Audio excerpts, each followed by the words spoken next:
परिचय। रोली और उसकी मां बाजार जाने के लिए घर से बाहर आती हैं। अपना दरवाजा बंद करते समय वे देखती हैं कि एक साइकिल वाला बहुत तेजी से आ रहा है तथा अचानक से वो फिसल जाता है और उनके घर के सामने गिर जाता है। रोली दर्द से तड़पते हुए उस व्यक्ति को उठाने में उसकी सहायता करती है। रोली की मां उससे चिंता नहीं करने और उसे प्राथमिक चिकित्सा देने को कहती है। बच्चों, आओ आज हम प्राथमिक चिकित्सा के विषय में चर्चा करते हैं। आओ सीखें।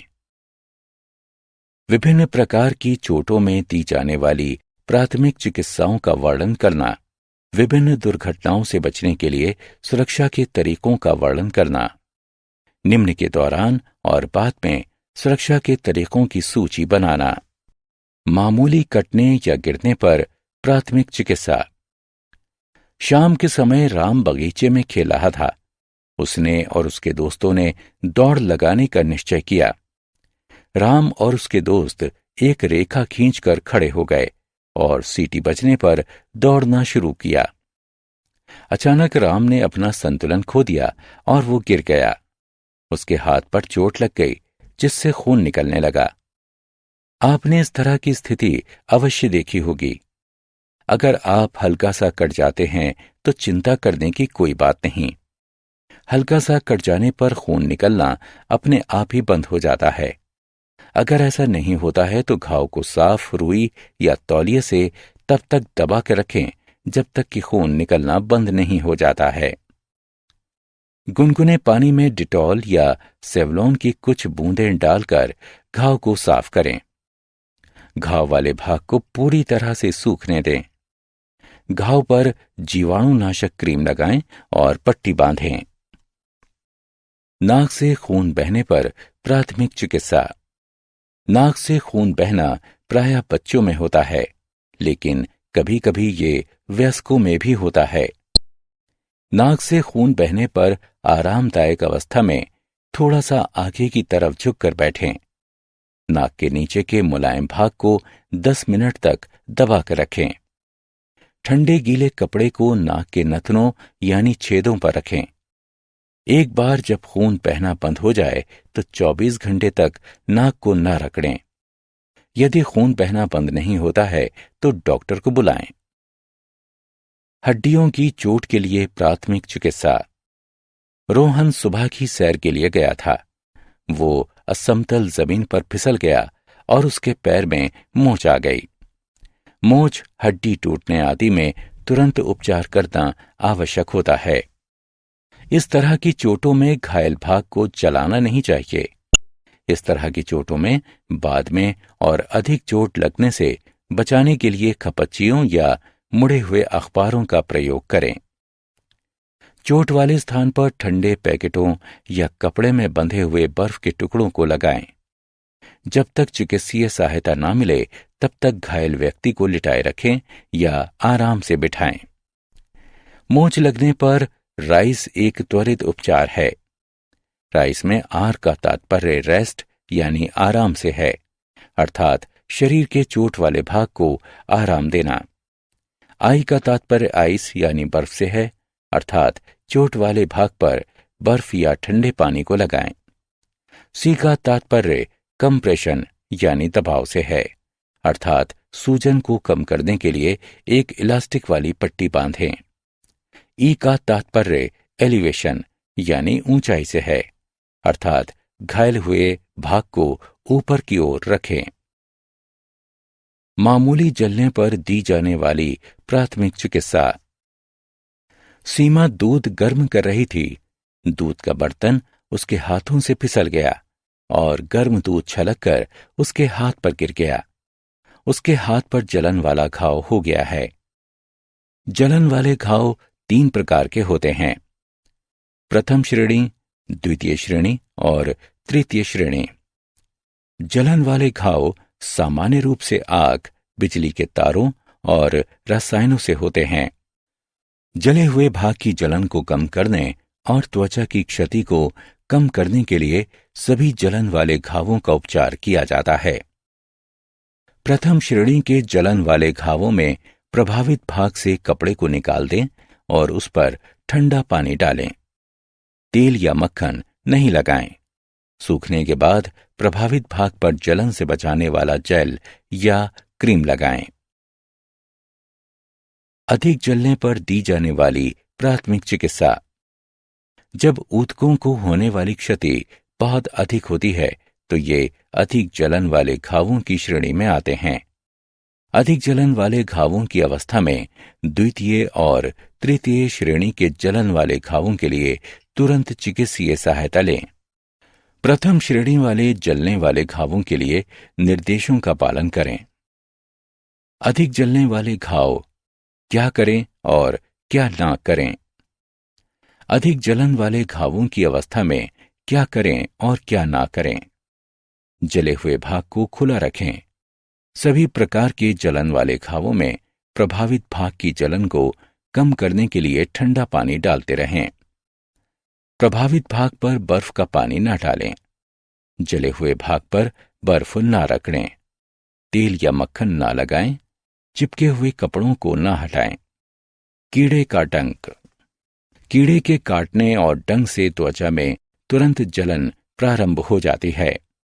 चींटी के काटने और मधुमक्खियों और भंवरों के डंक से भयंकर दर्द होता है।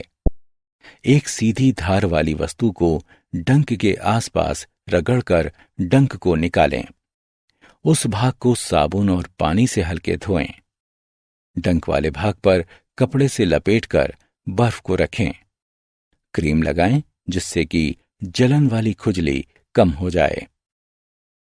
जानवर के काटने पर दी जाने वाली प्राथमिक चिकित्सा।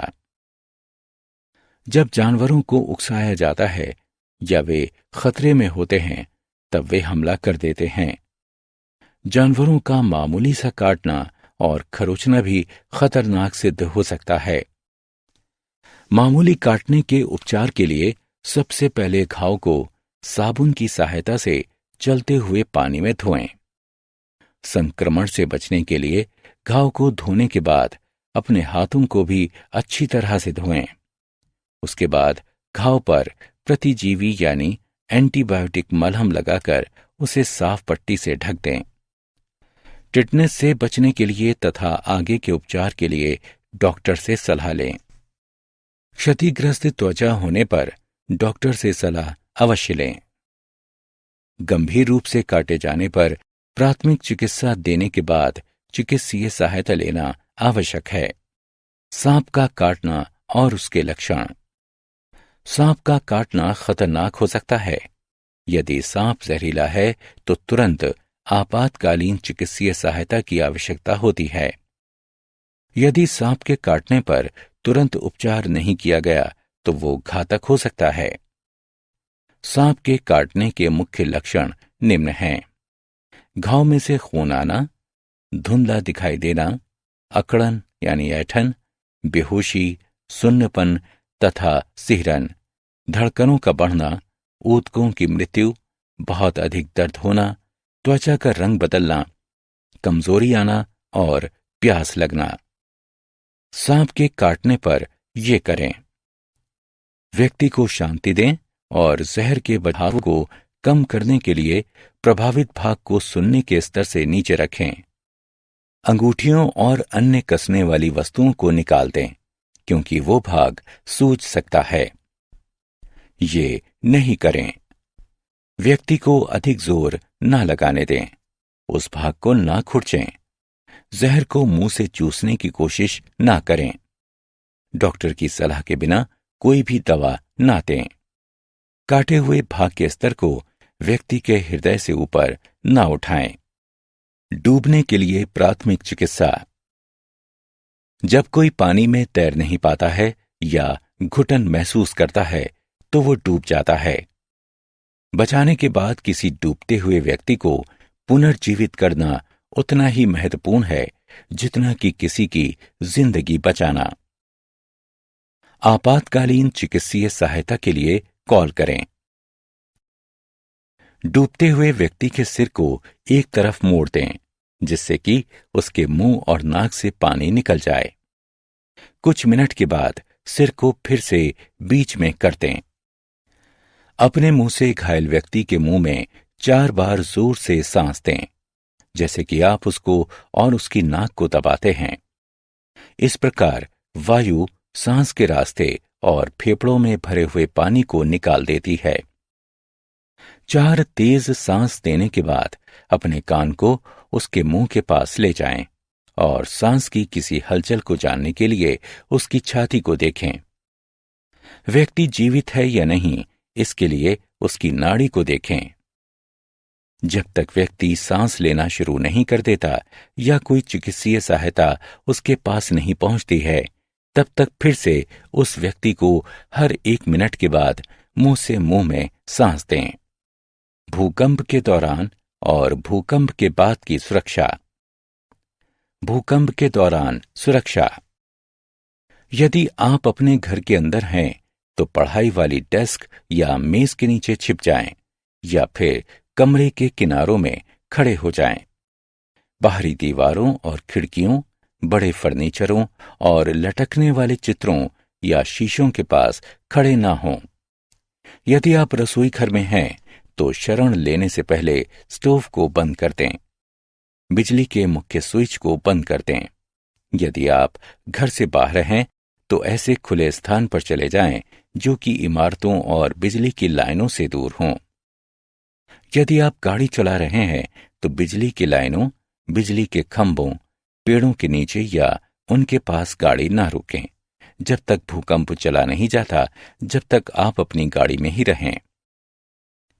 भूकंप के बाद ये सुनिश्चित कर लें कि सभी सुरक्षित हैं या नहीं। यदि उस स्थान पर आपातकालीन सहायता की आवश्यकता हो, तो कॉल करें। सुरक्षा के लिए तुरंत ही अपने स्थान की जांच करें।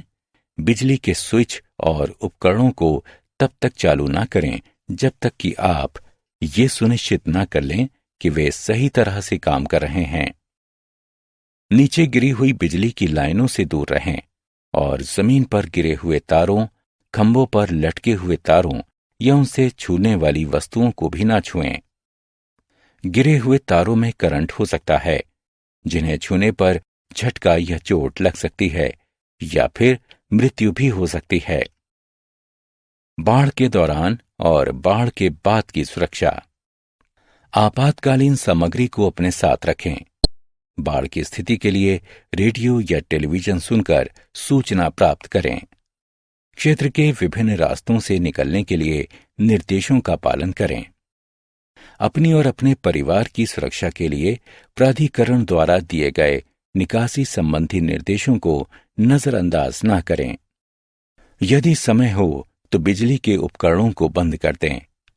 गैस, बिजली और पानी की मुख्य सप्लाई को भी बंद कर दें। यदि आप गीले हों या पानी में खड़े हों, तो बिजली के उपकरणों को ना छुएं। बाढ़ के पानी का प्रयोग करने से बचें, क्योंकि वो कच्चा मलमूत्र, हानिकारक जीवाणु या टूटी हुई बिजली लाइनों से निकलने वाला विद्युत प्रवाह से युक्त हो सकता है। केवल तभी घर वापस लौटें जब उस जगह को सुरक्षित घोषित कर दिया जाए। जूते और दस्ताने पहनकर घर को साफ करें।